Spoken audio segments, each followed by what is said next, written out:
Magandang araw po sa lahat! Sakto at malamig na naman ang hapon. Grabe naman, parang natutunaw na yata ang yelo sa Antarctica.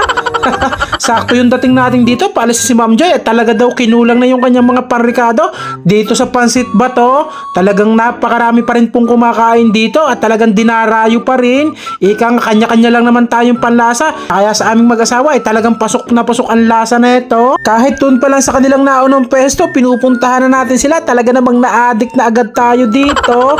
Eto nga at napakaraming pa rin ng tao gaya nga ng nabanggit natin. Kita mo naman, shoutout po sa inyong lahat. Eto nga pala magandang balita dito, bukod sa kanilang Pansit Bato ay may mga bago na rin silang menu gaya ng crispy sisig, crispy pata at crispy ulo. So mapakarami na ninyong pagpipilian bukod sa kanilang legit at original na Diamond Pansit Bato. Kaya kung kayo ng kaibigan nyo ay nagbabalak bumarik at mag-inom, abay, di na kayo pumunta at magpaluto agad kayo ng crispy pata o di kaya na may crispy ulo. Syempre, nandyan pa rin yung crispy sisig na sinasabi na talaga namang napaka-quality. Kita mo naman, napatamsap talaga si Bossing, pero bago ang lahat, eto talaga ang pinunta natin dito, yung ating Pansit Bato na talaga namang nagkikraving na dyan si Mrs. Noong isang araw pa, naglilihi na yata siya. Aba, at hindi nagtagal, at ito, nag-first bite na rin, at syempre, ay magpapatalo ka naman tayo.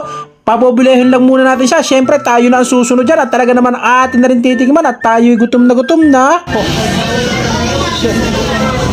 Wow. Umusok-usok pa. Ay, ganun lang yung tati. 31 po. Umusok-usok pa.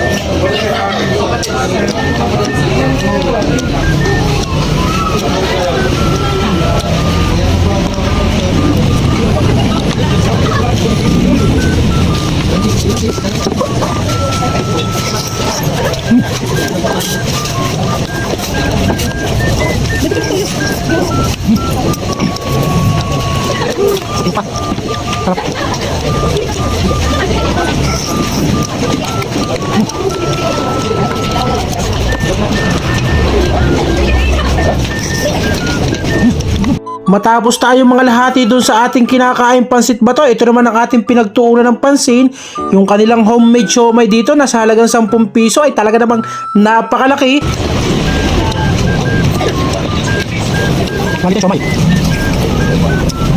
Kaya kung kayo pupunta din ay subukan nyo po parehas, pagsabay nyo ang siomai at saka yung Pansit Bato ay talaga na